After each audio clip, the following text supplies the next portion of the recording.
And the imagery that I want to share with you is one that will help you understand the larger concept of Surah Al-Asr. Imagine with me that you are drowning. And you are unconscious. Two things. You're drowning and you're unconscious. Do you have a lot of time? If you're drowning and you're unconscious, do you have a lot of time? No, you don't have a lot of time. Which means your time is running out. And you know in Arabic, what word is used for when time is running out? The word for that is Al-Asr. Al-Asr literally means time that is running out. It's the last part of the day when the day is running out, is time of Asr prayer. Okay? Asr literally comes from asir, juice that is squeezed out, time that's being squeezed out of your hands. You know, asr al-thawba even it's used. That you take a cloth that is drenched in water, and when you squish it like this, all the water comes out. Asra as a verb is used like that. Right? To squeeze it out. So Allah talks about this time. You're drowning, you're unconscious, your time's running out. What's the first thing you need to do to be able to survive if you're in that position? If you hope to survive, what's the first thing you're going to need? What do you think? Wake up. That's the first thing you're going to need. If you're unconscious, then you're finished. The very first condition has to be you have to wake up. And even if you were in the most wonderful dream, and in your dream you were enjoying the greatest success, you're driving a Ferrari down, they have these car commercials with the hills and the highways on the side, the water on the other side, right? You're in one of those cars, the top's been dropped off, and you're just cruising along the highway, enjoying life. That's your dream. But when you wake up, what do you realize? You're drowning. You're underwater. That's the first condition. You have to wake up. Once you do wake up, you say, oh man, this is a nasty reality, and I was enjoying such a good dream. I should go back to sleep. If you do that, what kind of person would you be? Insane. You'd be insane. Or someone at least who has no courage to accept reality. Because they found reality to be very difficult, they decided they're going to put themselves back to sleep even though they woke up. Does this person, if he drowned, can he blame anybody else? The one who woke up and went back to sleep? You think? Someone who never woke up, maybe, right? But the one who woke up said, this is not good. And they went back to sleep. They have no one to blame but who? Themselves. They have no one to blame but themselves. Now, let's imagine that they did wake up. What do you have to do next? Oh, it's pretty bad, I'm drowning. Even if you don't know how to swim, will you not use every muscle in your body to make certain kinds of motions to go towards the surface? Wouldn't you do that? And you will make certain kinds of motions that make you go further down, and certain kinds of motions that will make you go up. And once you discover which ones help you go up, you will only do those, right?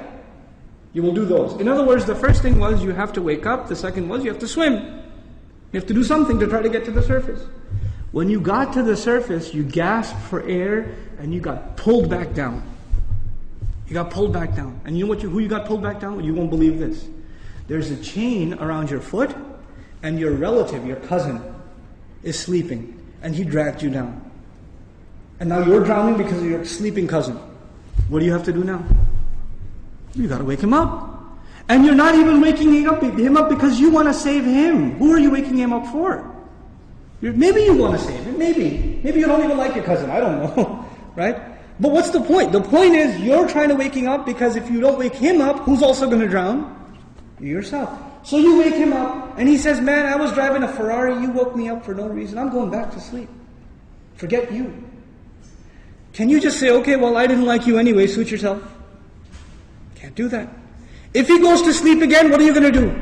No, man, wake up, let's go, you can't give up. You can't not accept reality. And you have to keep trying to wake him up until he finally says, okay, fine, what do we do? He says, you say to him, let's swim together. Both of you come up together. The third time, you both get pulled down by your grandmother, by your aunt, by your neighbor, by your son, by your daughter. Does the process continue? The process continue? There's a 4-part process to this people surviving. The first was they had to wake up themselves. Then they had to try to swim. Then they had to tell other people that they're tied to, this is the truth. Let's go. And even if they got tired, and one of them said, man, I can't do this anymore. We've been doing this now over and over again. I don't know if I can do it anymore. And the other one says, no, We are all going to survive together. You have to do this. Come on, let's go, let's go, let's go. Keep going, keep going. You ever seen those kinds of movies where they're trying to escape from some army and one of them gets tired and says, I can't run anymore. And what do the others do?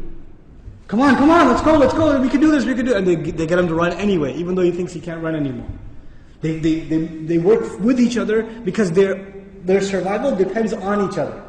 They work together desperately. What does Allah say at the end of this surah? First He says, إِنَّ الْإِنسَانَ لَفِي وَالْعَصْرِ. First of all, time's running out. Then He says, إِنَّ الْإِنسَانَ لَفِي خُسْرٍ. I'll translate it, human beings are drowned in loss. You see the parallel? Human beings are drowned in loss. What's the exception? إِلَّا الَّذِينَ Those who believed. Believed what? Allah didn't say آمنوا بالله وملائكته وكتبه ورسله واليوم الآخر والقدر خيره وشره من الله تعالى والبعث بعد. Nothing. He didn't mention anything. Even though all of those things are included. According to the siyaq of the surah, the context of the surah, what is the first thing these people have to believe? That they're in loss. That they're drowning. And if they do come to believe that, and they correct their iman, what's necessarily going to happen? They're going to swim and move upwards. How does Allah describe this action? وَعَمِلُوا الصَّالِحَاتِ. They do good things. They do things that help reconcile the situation. By the way, salih is an adjective here, salihat, jama' mu'annath salim, which is literally means that which corrects something. Something was wrong and it corrects it. So they do actions that correct the situation. Literally like the guy trying to swim. But because they were tied to other people, what else did they have to do? وَتَوَاصَوْا بِالْحَقِّ. They had to tell the other the truth. And it's not even أَخْبَرُوا عَنِ. They told them about the truth. No. You have to wake him up and let's go, we have to go. No matter, and over again. Tawasi even has takrar in it. It has repetition in it. Over and over again they said, this is the truth, this is the truth, this is the truth. You know why? Because the people you're trying to save, even if you wake them up temporarily for 20 minutes, 30 minutes during the khutbah, guess what happens when the khutbah is done? They go back to sleep. They start drowning again. So what do you have to do? You have to go and wake them up again. Then they get sleepy again. Then you got to wake them up again. This is tawasi bil haqq. And you might get tired of doing it. You might become impatient. So Allah also adds, وَتَوَاصَوْا بِالصَّبْرِ. You got to keep doing it. Sabr means consistency, constancy, perseverance, patience. You got to remain on point. You got to keep doing this. Because your survival depends on it. In the end, if you do all of these things but you have no patience and you give up, you drown too. So even if you had iman and you had good deeds and you told people about the truth but you didn't have sabr, you still drowned. So how many conditions do you have to fulfill to survive? All four. All four conditions are required. They're critical and they're necessary. Which is why there's a wa in between them. You see the logical progression from iman to amilus salihat to tawasaw bil haqq to tawasaw bis sabr, beautifully articulated in this surah.